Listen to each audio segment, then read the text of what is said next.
میرے اعمال اچھے ہوں، میرے سب کام اچھے ہوں، رہے مرشد میرا ایمان کامل کر دے یا اللہ۔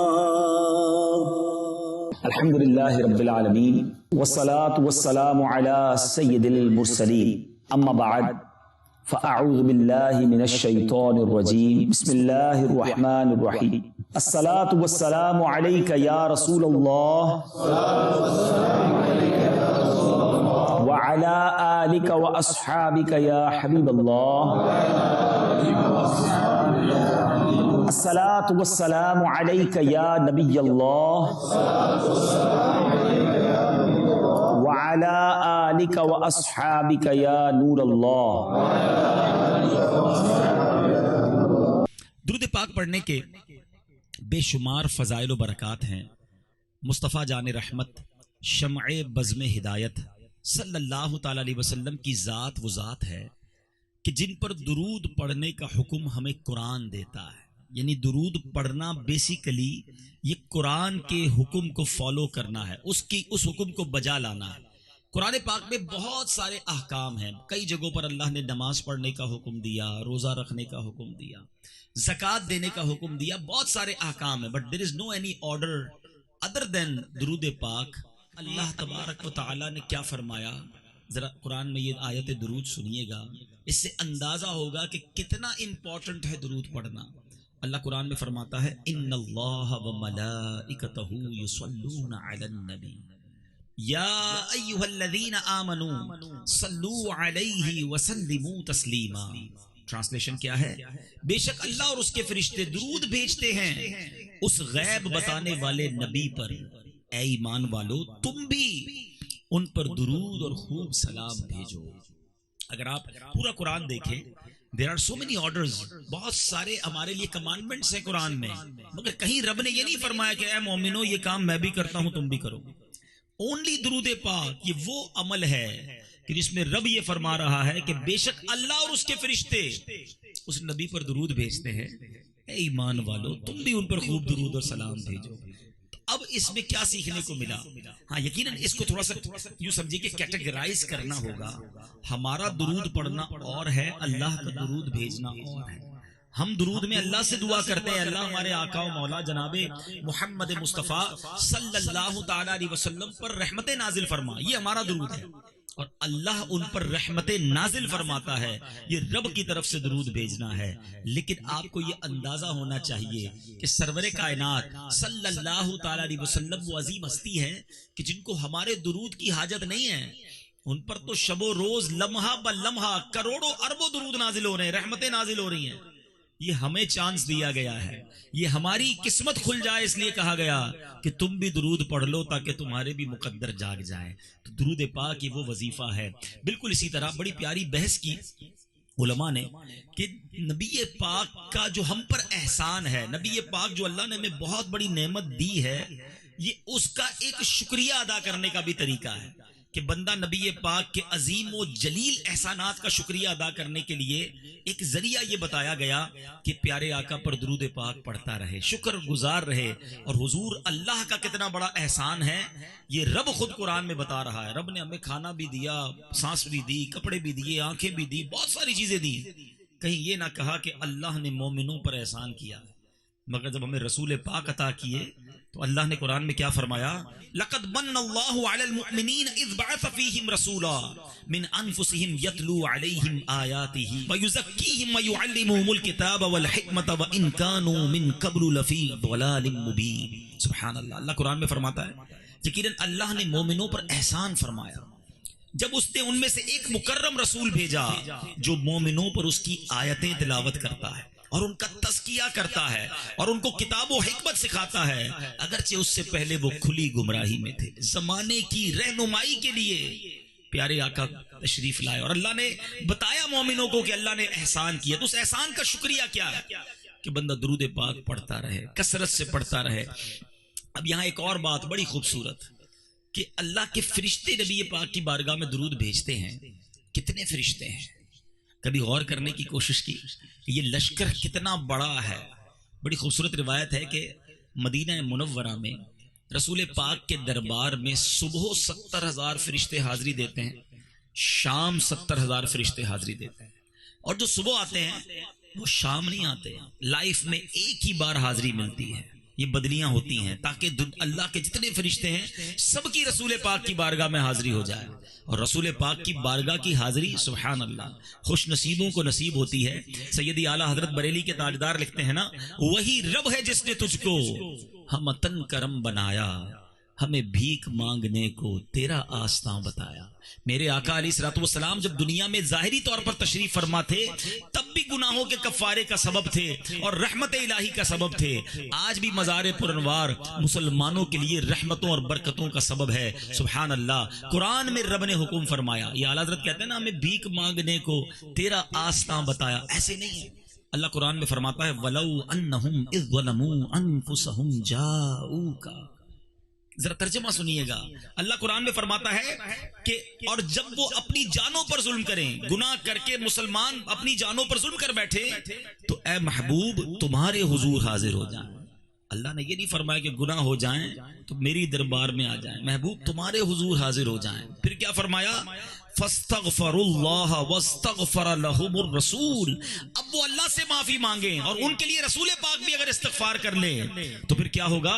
لوجدوا اللہ توابا رحیما، اور اللہ کو ضرور توبہ قبول کرنے والا مہربان پائیں گے۔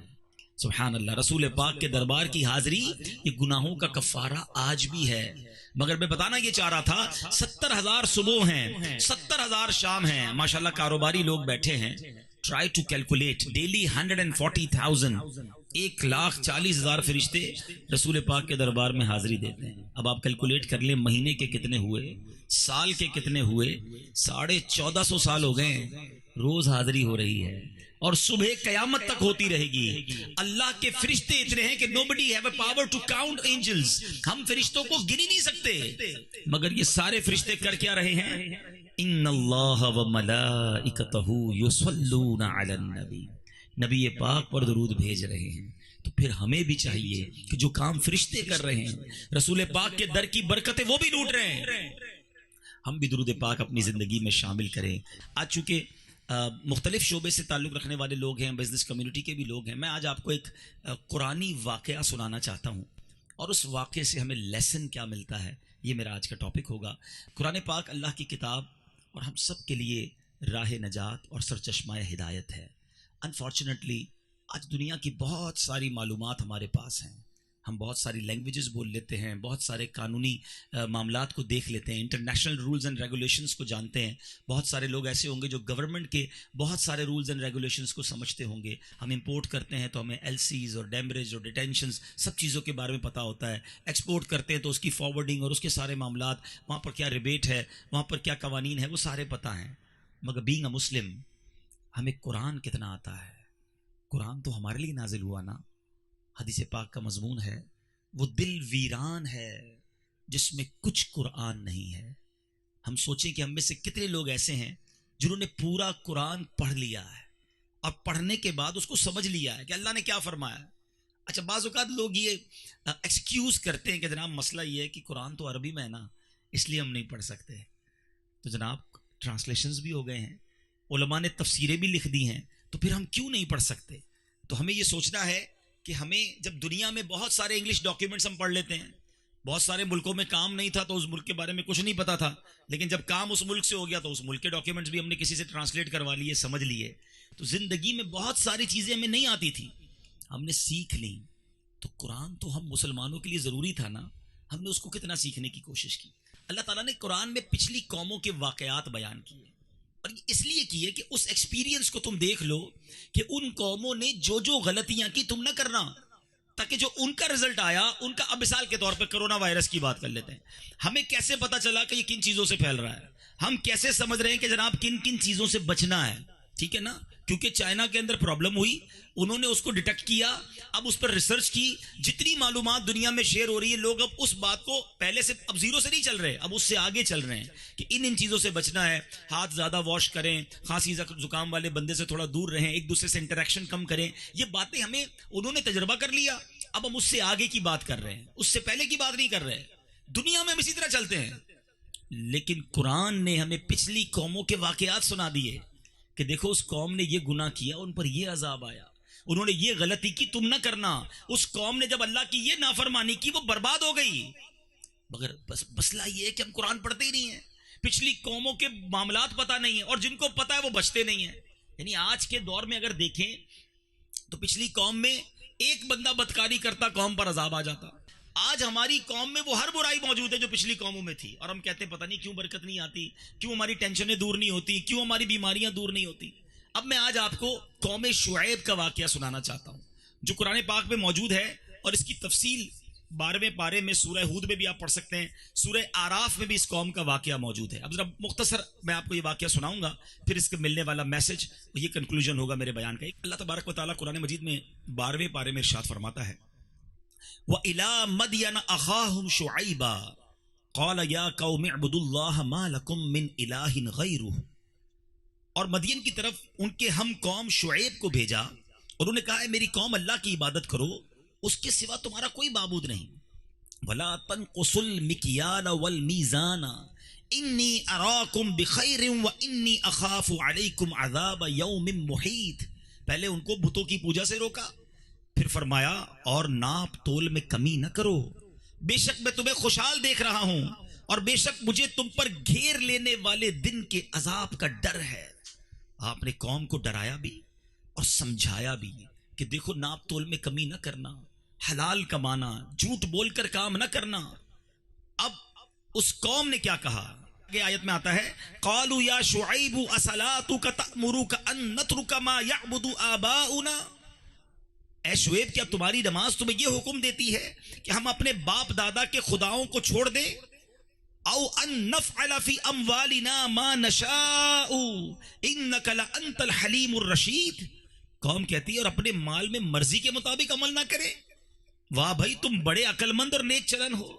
یعنی نیکی کی دعوت دینے والے کا مذاق اڑایا گیا کہ ہمارے باپ داداؤں کے دین کو ہم چھوڑ دیں، تم ہمیں سمجھانے آئے ہو، اور مال ہمارا، کاروبار ہمارا، ہم جیسے بھی کریں، تم ہمیں سکھاؤ گے کہ کاروبار کیسے کرنا ہے۔ قوم نہ مانی، حضرت شعیب سمجھاتے رہ گئے کہ ناپ تول میں کمی نہ کرو، بتوں کی پوجا نہ کرو، اللہ کو ناراض نہ کرو۔ اور پھر کیا ہوا میرے میٹھے اسلامی بھائیوں؟ حضرت شعیب نے جب کافی مدت تک اپنی قوم کو سمجھایا، وہ ناپ تول میں کمی کرتے، جھوٹ بول کر کاروبار کرتے، لوگوں کو دھوکہ دیتے، پیسہ بنائی جا رہے تھے، مگر اللہ کو ناراض کر رہے تھے۔ اب جب عذاب الہی سے ڈرایا نا کہ دیکھو تم پر عذاب آ جائے گا، اتنی بے باک قوم تھی کہ وہ کہتی ہے فَأَسْقِطْ عَلَيْنَا كِسَفًا مِّنَ السَّمَاءِ إِن كُنتَ مِنَ الصَّادِقِينَ۔ تو ہم پر کوئی آسمان کا ٹکڑا ہی گرا دو اگر تم سچے ہو، تم کہتے ہو عذاب آئے گا، اے شعیب ایسا کرو کہ آسمان کا کوئی ٹکڑا ہم پر گرا دو۔ اللہ اکبر۔ جب حضرت شعیب علیہ السلام بالکل مایوس ہو گئے نا، اب انہوں نے اللہ سے دعا کی، رب نفتح بیننا و بین قومنا بالحق وانت خیر الفاتحین۔ اے ہمارے رب ہم میں اور ہماری قوم میں حق فیصلہ کر، اور تیرا فیصلہ سب سے بہتر ہے۔ اب جب آپ نے دعا کر دی، اللہ کے نبی نے دعا کر دی، تو اب جو عذاب آیا قرآن اس کا تذکرہ کرتا ہے فَكَذَّبُوهُ فَأَخَذَهُمْ عَذَابُ يَوْمِ الظُّلَّةِ إِنَّهُ كَانَ عَذَابَ يَوْمٍ عَظِيمٍ۔ تو انہوں نے جھٹلایا اور انہیں شامیانے والے دن کے عذاب نے آ لیا، بے شک وہ بڑے دن کا عذاب تھا۔ یہ عذاب کیا تھا کہ اہل مدین پر پہلے ایک بڑا سا بادل آیا، پورا شہر اس بادل کے نیچے گویا کالا بادل، everybody is ready to کہ ہم انجوائے کریں گے بارش کو، مگر اس بادل سے بارش نہ برسی، اس بادل سے آگ برسی، ایسی گرم ہوائیں چلی، اتنی گرمی ہوئی کہ یہ سب تباہ و برباد ہو گئے۔ حضرت عبداللہ ابن عباس فرماتے ہیں کہ اللہ تعالیٰ نے اس قوم پر جہنم کا دروازہ کھول دیا تھا، اس قدر گرم ہو گیا وہ علاقہ کہ سب ختم ہو گیا۔ یاد رکھیں میرے میٹھے اسلامی بھائی، یہ واقعہ یقیناً ہزاروں سال پہلے کا ہے، مگر ہماری اسی یونیورس میں، ہماری اسی دنیا میں یہ واقعہ ہوا ہے، اور ہمارے قرآن نے ہمیں بتایا ہے کہ وہ قوم نہ مانی، بلکہ اتنی بے باک تھی کہ کہتی اگر تم چاہتے ہو کہ ہم پر عذاب آئے تو آسمان کا ٹکڑا گرا دو نا۔ آج لوگ کیا کہتے ہیں، ارے دیکھی جائے گی، زندگی میں تو مزے کر لو، ادھر تو انجوائے کر لو، ادھر تو پیسے بنا لو، ادھر تو جو جمع کرنا ہے کر لو، بات کی بعد میں دیکھی جائے گی. بھائی یہ حکومت آئی ہے، اس حکومت سے جو فائدہ اٹھانا ہے اٹھا لو. یہ موقع آیا ہے، یہ سیزن آیا ہے، جھوٹ بولنا ہے، ملاوٹ کرنی ہے، واٹ ایور، ہمارا بینک اکاؤنٹ بھرنا چاہیے. نہیں میرے میٹھے اسلامی بھائی، اسلام اس بات کا درس نہیں دیتا. ہمیں ہماری شریعت سچ بولنے کا درس دیتی ہے. ہم جھوٹ بول کر پیسے تو کما لیں گے، جھوٹی قسم کھا کر اپنا مال تو جمع کر لیں گے، مگر یہ حرام مال بربادی ہی لائے گا. رشوت کا کام کر کے، لوگوں کے ظلم کر کے، مال دبا کر جو لوگ پیسے بناتے ہیں وہ بظاہر دنیا میں پیسے والے ضرور ہو جاتے ہیں، مگر ہم نے یہ بھی دیکھا کہ بہت زیادہ مال ہوتا ہے مگر سکون نہیں ہوتا. بیماریاں جان نہیں چھوڑتی، پریشانیاں ختم نہیں ہوتی، اس کو ریلیکس والی نیند نہیں آتی. یہ تو دنیا میں پرابلمز ہیں، آخرت میں وہ حرام مال کا کیسے جواب دے؟ اے میرے میٹھے اسلامی بھائیوں، آپ نے یہ قرآنی واقعہ سنا. اب آئیے میں آپ کو بتاؤں کہ ایسا نہیں ہے کہ اسلام کاروبار کرنے سے منع کرتا ہے، اسلام اپنے ہاتھ سے پیسے کمانے سے منع کرتا ہے. نہیں، ہمیں انکریج کرتا ہے ہمارا مذہب، لیکن حلال کمایا جائے. انبیاء کرام نے بھی اپنے ہاتھ سے کام کیا، صحابہ کرام نے بھی اپنے ہاتھ سے کام کیا. میں آپ کو کچھ انبیاء کے پیشے بتاتا ہوں. آج ایک عجیب پرابلم یہ ہے کہ بندہ کہتا ہے میں نے نارمل کام نہیں کرنا، بڑے خاندان سے ہوں، اگر میں نے جناب چھوٹی سی دکان لگا لی، میں نے اگر ٹیکسی چلانا شروع کر دی، میں کسی چھوٹے کاروبار میں چلا گیا تو لوگ کیا کہیں گے؟ وائٹ کالر جاب ہونی چاہیے، چاہے اس کے لیے سود پر عمارت کھڑی کرنی پڑے. دنیا کے سامنے اسٹیٹس برقرار رکھنے کے لیے لوگ سود پر سود دیے جا رہے ہوتے ہیں اور آخر کار کولیپس ہو جاتے ہیں. جن نبیوں پر ہم ایمان لائے ہیں، سنو ان نبیوں کے پیشے کیا تھے. حضرت آدم علیہ السلام کھیتی باڑی کیا کرتے تھے. حضرت ادریس علیہ السلام کپڑے سی کر گزر بسر کرتے تھے. حضرت ابراہیم علیہ السلام بھی کھیتی باڑی کیا کرتے. سیدنا شعیب علیہ السلام جن کا آپ نے واقعہ سنا، آپ جانوروں کے بالوں اور اون سے اپنی روزی حاصل کیا کرتے. حضرت موسیٰ علیہ السلام بھیڑ بکریاں چرایا کرتے. حضرت داؤد علیہ السلام زرہ بنا کر، جنگی لباس بنا کر اپنی گزر اوقات کیا کرتے. سلیمان علیہ السلام جو روئے زمین کے بادشاہ تھے. آج بندے کا تھوڑا گریڈ بڑھ جائے، بڑی افسری مل جائے، اس کی ٹوری چینج ہو جاتی ہے. سنو، حضرت سیدنا سلیمان کے پاس ساری کائنات کی بادشاہت تھی. ہوا آپ کے تابع، جانور آپ کا حکم مانتے تھے، جنات آپ کو فالو کرتے تھے. اتنی بڑی حکومت تھی، مگر آپ کیا کرتے تھے؟ درختوں کے پتوں اور چھال سے آپ ٹوکریاں اور بوریاں بنایا کرتے تھے. اپنے ہاتھ سے کام کرنا یہ نبیوں کا طریقہ ہے، کوئی کام چھوٹا نہیں ہوتا. اب آؤ صحابہ جن سے ہم سب کو بڑی محبت ہے، خلفائے ثلاثہ، حضرت ابو بکر صدیق، حضرت سیدنا عمر فاروق، حضرت عثمان غنی رضی اللہ تعالیٰ عنہ تجارت کیا کرتے. مولا علی، مولا کائنات، شیر خدا کرم اللہ تعالیٰ وجہ الکریم جو ہیں، وہ جنگل سے گھاس کاٹ کر مدینہ منورہ میں لا کر بیچا کرتے تھے. اللہ اکبر. فتح خیبر کے بعد بھی حضرت مولا علی کھیتی باڑی کرتے رہے. اور آگے چلیے، حضرت سیدنا حاطب بن بلتعا مدینہ منورہ میں نان بائی کا کام کرتے. سیدنا سلمان فارسی رضی اللہ تعالیٰ عنہ چٹائیاں بن کر بیچتے تھے. حضرت سیدنا خباب لوہار پیشہ تھے. سیدنا عبد الرحمن بن عوف کپڑے کے ساتھ ساتھ دودھ کی تجارت بھی کیا کرتے. سیدنا ابو سفیان بن حرب رضی اللہ تعالیٰ عنہ تیل، اچار اور چٹنی کا کاروبار کیا کرتے. بتائیے یہ سارے صحابہ، کتنا بڑا نام ہے، مگر ہاتھ سے کام کرتے تھے، حلال کماتے تھے. آج آپ بھی انٹرنیشنل وزٹ کرتے ہیں، میرا بھی بڑا سفر رہتا ہے. ایک بڑا عجیب فینومینا ہے ہمارے ملک میں. ہمارے ملک میں کوئی بھی حلال کمانے کے لیے تھوڑا سا نیچے آنے کے لیے تیار نہیں ہے. میں کیسے ٹیکسی چلاؤں؟ غریب آدمی کو کہو بھائی تھوڑا ٹھیلا لگا لو، پیسے نہیں ہے تو کوئی چھوٹا کام کر لو. ضروری ہے کہ تم حرام کے ذریعے پیسے پہلے لون لو، سود لو اور اس کے بعد اپنے آپ کو برباد کر دو. کہتے نہیں میں نیچے نہیں آ سکتا. فیکٹری والا کہتا ہے میری 2 فیکٹریاں سب کو پتا ہے، ایک فیکٹری بیچوں گا تو مارکیٹ میں شور مچ جائے گا. اس فیکٹری کو کنٹینیو کرنے کے لیے وہ حرام میں پیسے لے رہا ہوتا ہے. حالانکہ ہم باہر جائیں، آپ بھی جاتے ہیں، بڑے بڑے جس کو کہیں کہ اچھے انداز سے لوگ فخر کے ساتھ کہتے ہیں میں ٹیکسی چلاتا ہوں، میں ہوٹل میں واش ڈشنگ کرتا ہوں، میں فلاں ہوٹل میں یہ کام کرتا ہوں. وہاں لوگ اپنا پروفیشن بتاتے ہوئے نہیں شرماتے، مگر یہاں آنے کے بعد وہ اپنے آپ کو اتنا ڈیمورلائز فیل کرتے ہیں کہ میں یہ چھوٹا کام کیسے کر لوں. میں آپ کو حدیث پاک سناتا ہوں. اللہ کے حبیب علیہ السلام فرماتے ہیں، جس کا مضمون ہے کہ جو بندہ حلال کمانے کے لیے ذلت کی جگہ پر کھڑا ہو جائے، اس کے گناہ اس طرح جھڑتے ہیں جس طرح خزاں میں درختوں کے پتے جھڑتے ہیں. کوئی کام چھوٹا نہیں ہوتا، حلال کے لیے ہونا چاہیے. بہت بڑا ہے اور حرام ہے وہ کسی کام کا نہیں ہے. ہمارے ایک صحابی رسول، سبحان اللہ، بہت ساروں نے ان کا نام سنا ہوگا، ان کی سیرت کے بارے میں نہیں پتا. وہ عشرہ مبشرہ میں سے ہیں اور کمال کی شخصیتیں، کیسے بزنس مین تھے اور ان کی باتوں میں کتنے خوبصورت بزنس کے فارمولے ہمیں ملتے ہیں. سبحان اللہ. حضرت سیدنا زبیر بن عوام رضی اللہ تعالیٰ یہ عشرہ مبشرہ میں ہے.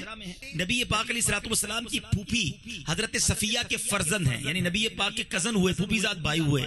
اور سیدہ خدیجہ رضی اللہ تعالیٰ کے بھتیجے حضرت ابوبکر صدیق رضی اللہ تعالیٰ کے داماد ہیں. اور یہ بھی عشرہ مبشرہ میں ان 10 خوش نصیب صحابہ میں شامل ہیں جن کو نبی پاک نے جنت کی بشارت عطا فرمائی. یہ وہ عظیم ہستی ہیں، ایسے امانت دار تھے کہ 7 جلیل القدر صحابہ کرام، عشرہ مبشرہ کے 7 جلیل القدر صحابہ کرام امانت و دیانت کے سبب انہیں اپنے بعد اپنے مال کا والی مقرر کرتے تھے. حضرت زبیر بن عوام ان کے مال کی حفاظت کرتے اور اس کو ڈسٹریبیوٹ کرتے، اس مال کو اچھی جگہ پر صرف کرتے. اتنا بڑا ان کا مقام تھا. آپ کے بارے میں آتا ہے کہ آپ سے ایک بار کامیاب تاجر ہونے کا راز پوچھا گیا. ماشاءاللہ یہاں بھی بڑے تاجران بیٹھے ہیں. آئیے میں آپ کو صحابی رسول سے بہت خوبصورت کوسچن ہوا کہ آپ بڑے کامیاب تاجر ہیں، آپ کے پاس کیا فارمولہ ہے؟ حضرت زبیر بن عوام کہتے ہیں کہ میں نے کبھی کوئی چیز بغیر دیکھے نہیں خریدی اور کم نفع کو کبھی بھی رد نہیں کیا، چھوٹے پروفٹ کو بھی کبھی نہیں چھوڑا. اللہ جسے چاہے برکت سے نواز دیتا ہے.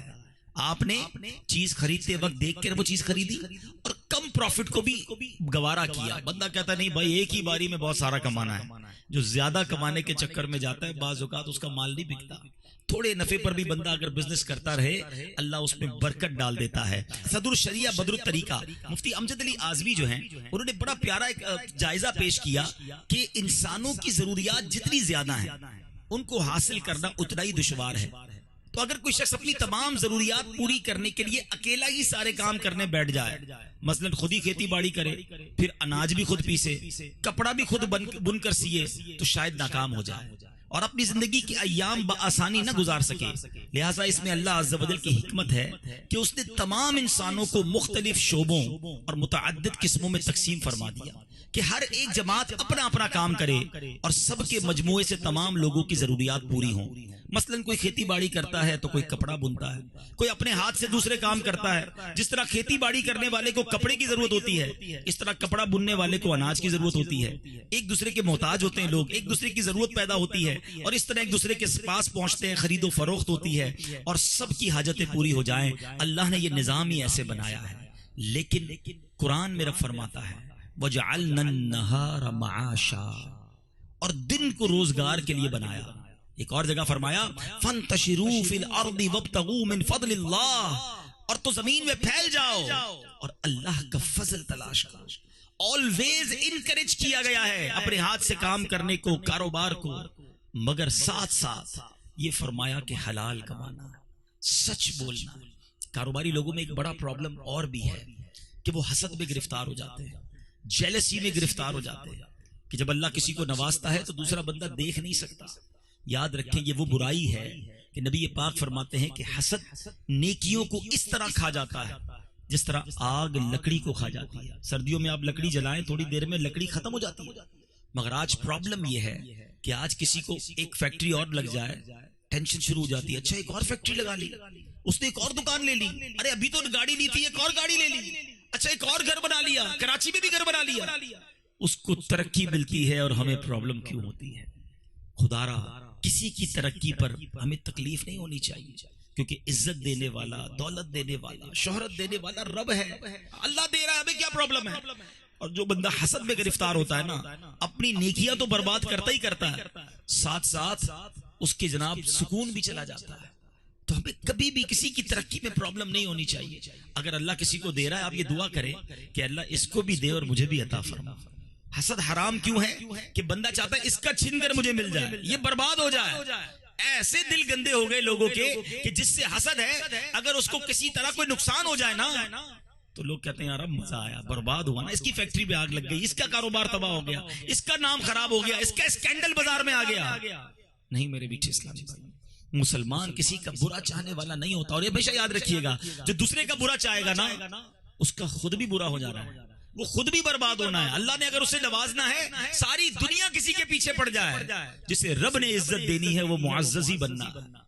اور ساری دنیا کسی کو اونچا کرنے کی کوشش کر لے، اگر اس کے مقدر میں ذلت لکھی ہے ہم سب مل کر بھی اس کا نام اونچا نہیں کر سکتے.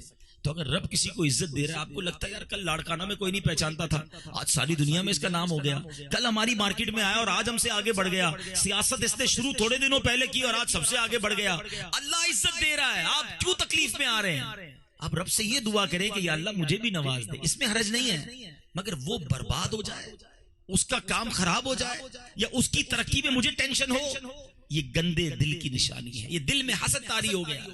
تو خدا را اپنے دل سے حسد کو پاک کیجئے، ہمارا ایمان کہیں برباد نہ ہو جائے اگر دل میں یہ چیزیں طاری ہو جائیں. تو بہرحال میرے میٹھے اسلامی بھائیوں، ہمیں جھوٹ سے بچنا ہے، ہمیں حرام سے بچنا ہے.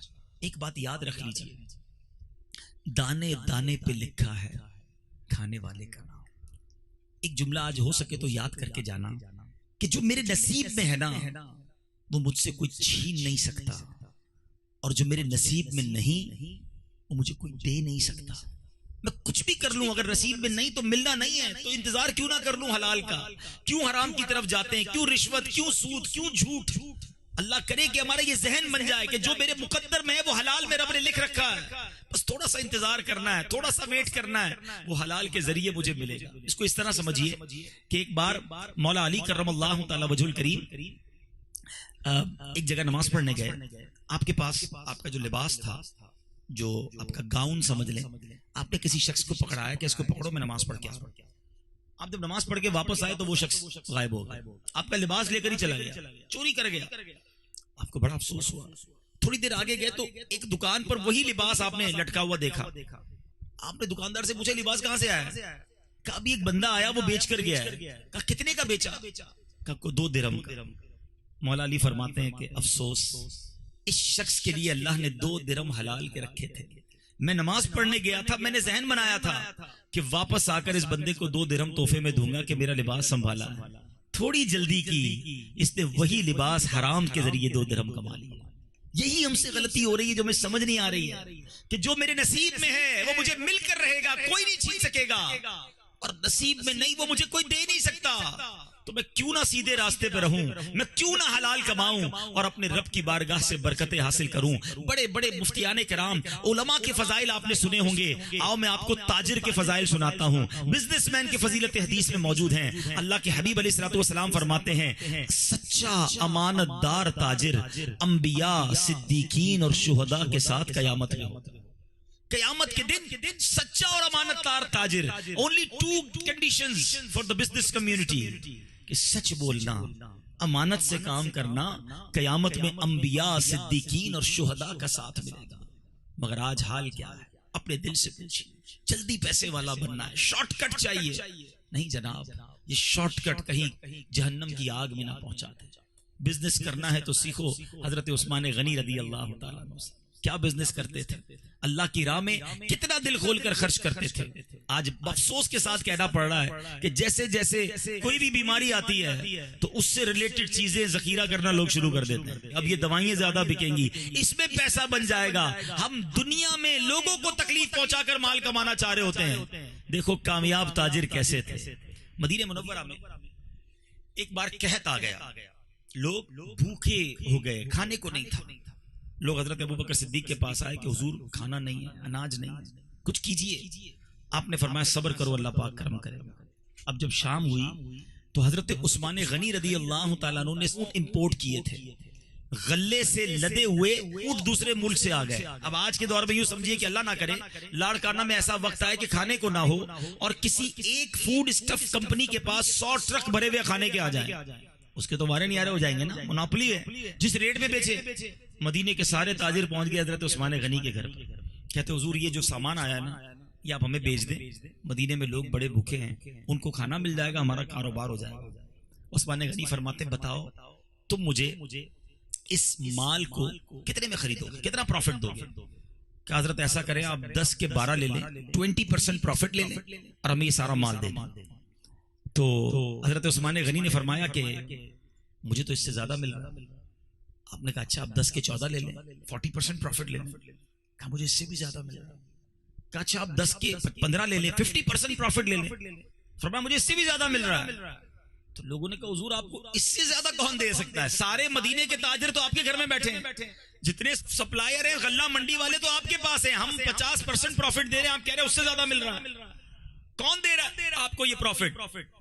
حضرت عثمان غنی کہتے ہیں کہ مجھے 1 کا 10 مل رہا ہے اور میرا رب دے رہا ہے، تم میں سے ہے کوئی جو مجھے اس سے زیادہ پروفٹ دے؟ کہتے حضور ہم تو نہیں دے سکتے۔ فرمایا سارے گواہ ہو جاؤ، یہ سارے 100 کے 100 اونٹ میں نے اللہ کی راہ میں خیرات کر دیے، مدینے کے لوگوں کو جاؤ اور ایسے ہی بانٹ دو۔ مجھے بتائیے نا، حضرت عثمان غنی کے پاس بہترین موقع تھا پیسے کمانے کا، ارے جس ریٹ میں مال بیچنا چاہتے اس ریٹ میں مال بک جانا تھا، مگر سودا کیا تو اللہ سے کیا، تجارت کی تو رب سے کی۔ بتاؤ حضرت عثمان غنی کیا اس ڈیل کے بعد غریب ہو گئے؟ اللہ نے اور مال بڑھا دیا، اللہ نے اور ان کے خزانوں میں برکت ڈال دی۔ آج پرابلم یہ ہے ہم فقط دنیا کے لیے سوچتے ہیں، ارے کاروبار کرو تو رب سے کرو نا۔ اگر اللہ نے نوازا ہے تو اللہ کی راہ میں دل کھول کر خرچ کریں، ہر طرح کی بیماری سے بچ سکتے ہیں، کہ حدیث میں یہ مضمون موجود ہے کہ صدقہ جو ہے وہ 70 بلاؤں سے بندے کو بچاتا ہے۔ گھر سے نکلے تو صدقہ دیں، راستے میں جائیں تو صدقہ دیں، اللہ نے نوازا ہے تو بانٹتے رہیں، یہ کیلکولیٹ نہ کریں ابھی رمضان تھوڑی آئے کہ صدقہ دوں، ابھی زکوٰۃ کی باری نہیں آئی ہے۔ افسوس تو اس بات کا ہے کہ لوگ زکوٰۃ بھی پوری نہیں دیتے، زکوٰۃ بھی پراپر کیلکولیٹ نہیں کرتے۔ یاد رکھو حدیث میں آیا ہے، مضمون ہے حدیث کا کہ زکوٰۃ مال کا میل ہے، جو اپنے مال سے اس میل کو نہیں نکالتا وہ پورے مال کو میلا کر دیتا ہے۔ اچھا زکوٰۃ دیتے بھی ہیں تو بڑا برڈن فیل کر کے، کسی صاحب سے بات ہو، بھائی آپ کی زکوٰۃ 10 لاکھ روپے نکلتی ہے، او ہو 10 لاکھ دینے پڑیں گے؟ ارے خدا کے بندے، تجھے 10 لاکھ پہ بوجھ فیل ہو رہا ہے، رب نے 4 کروڑ دیے تو 10 لاکھ بن رہی ہے نا۔ ارے زکوٰۃ دینے والا، صدقہ دینے والا تو اللہ کی راہ میں خرچ بھی کرے اور ساتھ سجدہ شکر بھی ادا کرے کہ مولا تیری مہربانی، تو نے دینے والا بنایا، مانگنے والا نہیں بنایا۔ کبھی سوچا ہمارے گھر پر جو ملازم آ کر کہتا ہے کہ کھانے کو نہیں ہے، میری بچی کی شادی ہے، یا کوئی پڑوسی آ کر کہتا ہے کہ ماں بیمار ہے، ہاسپٹل کے پیسے نہیں ہیں، یہ میں اور آپ بھی ہو سکتے تھے۔ میرے اور آپ کے اندر کیا کمال ہے کہ اللہ نے مجھے دینے والا بنایا اور دوسرے کو مانگنے والا بنایا۔ میرا بچہ بھی کسی کے دروازے پر کھڑا ہو سکتا تھا کہ جناب پہننے کو کپڑے نہیں ہیں، کپڑے دے دو، چپل نہیں ہے، چپل دے دو۔ آج اللہ نے ہمیں دینے والا بنایا تو ہم اتراتے، دے کر جتاتے، لوگ زکوٰۃ دیتے ہوئے بوجھ فیل کرتے۔ خدا را یہ نہ کیجئے، دل کھول کر خوش دلی کے ساتھ اللہ کی راہ میں خرچ کیا کریں کہ یا اللہ تیری مہربانی، تو نے دینے والا بنایا، اور سجدہ بھی کریں ساتھ کہ مالک ہمیشہ دینے والا رکھیو، مانگنے والا کبھی نہ بنا دیجیے۔ آپ نے بھی زندگی میں ایسے معاملات دیکھے ہوں گے کہ جب قدرت کا چکر چلتا ہے نا، اس کی مشیت کہ ہم نے زکوٰۃ دینے والوں کو زکوٰۃ لینے والا بنتے دیکھا کہ کس طرح سب کچھ چلا جاتا ہے۔ ہمیشہ شکر گزار رہیے، اللہ کی بارگاہ میں جھکے رہیے، تکبر نہ کرنا۔